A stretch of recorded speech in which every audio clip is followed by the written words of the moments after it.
भैया क्या नाम है आपसे आपका? दिलीप कुमार सोनकर। दिलीप कुमार सोनकर जी। भैया का नाम है दिलीप कुमार सोनकर। लेकिन अगर भैया का नाम कुछ और होता तो वो बेचारा हर दिन की तरह राजिम मेले में अपना व्यापार कर रहा था और वो ऐसे ही व्यापार करते करते शाम को एक दिन एक असामयिक तत्व जिसका नाम था अजय तिवारी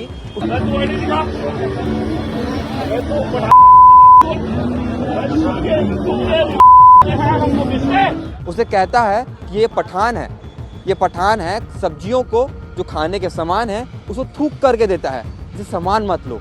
और ये कह करके उसे पीटने लगता है। ये कैसे हो सकता है कि कोई मुस्लिम है तो वो बाजार पे अपना सामान नहीं बेच सकता? हर एक इंसान आज़ाद भारत का आज़ाद नागरिक है, उसे जहाँ पर व्यापार करना है वो कर सकता है। के हमको बेचते खाने के लिए। अबे सुन बे, तुम्हारी दिखा बे, आईडी दिखा बे तेरा। प्रार्थी है, उसका नाम शुभम शर्मा है। वो किसी समाज से आता ही नहीं, वो तो केवल हिंदू ही है और उसके साथ बिना ये जाने इस प्रकार की बदसलूकी की गई। क्या नाम है आपका? क्या सामान बेच रहे हो आप? शायद ये दोनों शब्द आपको अब छत्तीसगढ़ में बताने होंगे कोई भी ठेला लगाने से पहले। अगर मैं आपसे कहूँ कि अगर आप ये अनार जो है वो बेच रहे हैं और खरीदने वाला केवल एक समाज का होगा तो आपको सुनकर बड़ा अटपटा लग रहा होगा। थोड़ा काम करते हैं, थोड़ा और आपको आगे समझाते हैं। भैया क्या नाम है आपसे आपका? दिलीप कुमार सोनकर। दिलीप कुमार सोनकर जी। भैया का नाम है दिलीप कुमार सोनकर। लेकिन अगर भैया का नाम कुछ और होता तो सारी पहलियों को हटा करके पूरी घटना बताता हूँ। कुछ हुआ ये है कि गरियाबंद में राजिम का मेला लगा हुआ है। राजिम के मेले में एक व्यापारी जो है अपना ठेला लगाता है ये सोच करके कि अपने परिवार का भरण पोषण करेगा, लेकिन उसे ये नहीं पता था कि कोई असामयिक तत्व जो है अपना रौब दिखाने के लिए, अपना उत्साह दिखाने के लिए उस पर वार कर देगा। वो बेचारा हर दिन की तरह राजिम मेले में अपना व्यापार कर रहा था और वो ऐसे ही व्यापार करते करते शाम को एक दिन एक असामयिक तत्व जिसका नाम था अजय तिवारी उसके पास पहुंचता है और बोलता है कि तेरा नाम क्या है, तू ये बता। उसे कहता है कि ये पठान है, सब्जियों को जो खाने के सामान है उसको थूक करके देता है, इसे सामान मत लो। और ये कह करके उसे पीटने लगता है।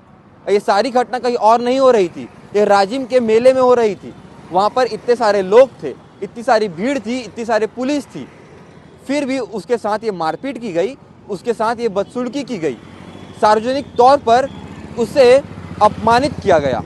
अब पुलिस खड़े होकर शायद देखती ही रह गई। उस पर यह आरोप लगाया गया कि वो जो है वो मुस्लिम है।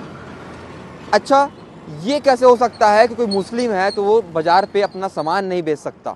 हर एक इंसान आज़ाद भारत का आज़ाद नागरिक है, उसे जहाँ पर व्यापार करना है वो कर सकता है। इसके लिए सरकार ने अलग अलग विभाग बनाए हुए हैं जहाँ पर वो अपने दस्तावेज प्रस्तुत करेंगे और उसके अनुसार अपना व्यापार कर सकते हैं। इसके लिए कोई भी उन्हें रोक नहीं सकता। ये सारी घटनाएं होती हैं। जो प्रार्थी होता है वो पुलिस के पास जाता है। पुलिस के पास जाने के बाद पता चलता है कि जो प्रार्थी है उसका नाम शुभम शर्मा है। वो किसी समाज से आता ही नहीं, वो तो केवल हिंदू ही है और उसके साथ बिना ये जाने इस प्रकार की बदसलूकी की गई। अगर वो मुस्लिम होता तब भी क्या उसके साथ ये करना जायज़ था? यह आप बताइएगा। उसके बाद ये एक राजनीतिक अखाड़ा का मुद्दा बन चुका है। कांग्रेस कहती है कि जो आरोपी है अजय तिवारी वो बीजेपी का आदमी है। बता दें कि वो जो नवापारा में एक व्यापारी है और उसने सारे काम किए हैं और वो अपने एक पार्षद दोस्त की गाड़ी को लेकर के मेला पहुंचा था और अपना धौंस दिखा रहा था। उसके पास जाता है, कहता है कि अपनी आईडी दिखाओ। जो व्यापारी होता है उसके पास आईडी नहीं होती और वो आईडी के न मिलने के बाद उसके साथ मारपीट की जाती है, उसे दुर्व्यवहार किया जाता है और उसे वहीं पर बेइज्जत किया जाता है। और वहाँ पर आसपास छुड़ाने के लिए भी कोई लोग नहीं आते, उल्टा उसका वीडियो बनाना शुरू कर देते हैं। अब ये सारी घटना जो है एक राजनीतिक मुद्दा बन चुकी है। कांग्रेस कहती है कि बीजेपी का आदमी था, बीजेपी इस पे सफाई दे रही है, लेकिन इसमें नुकसान किसका हुआ? नुकसान हुआ शुभम शर्मा का। वो बेचारा हर दिन की तरह अपना पेट पालने के लिए वो ठेला लगाता था, लेकिन अब जो है वो सार्वजनिक तौर पर जाने से भी डर रहा है क्योंकि एक सामाजिक तत्व के आदमी ने उसे इस प्रकार से दुर्व्यवहार करके उसे अपमानित किया है।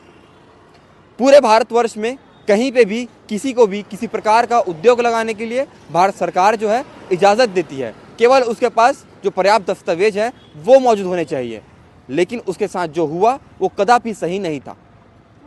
अब इसे जो लोग एक राजनीतिक अखाड़ा बनाने का प्रयास कर रहे हैं उसके लिए अलग बात है, लेकिन मैं आपसे कहना चाहता हूँ, आपसे पूछना चाहता हूँ कि इसमें जो है शुभम शर्मा की क्या गलती थी और वो जो आरोपी है उसे किस प्रकार की सज़ा मिलनी चाहिए ताकि ऐसा जो उदाहरण है वो दोबारा किसी और को देखने के लिए ना मिले।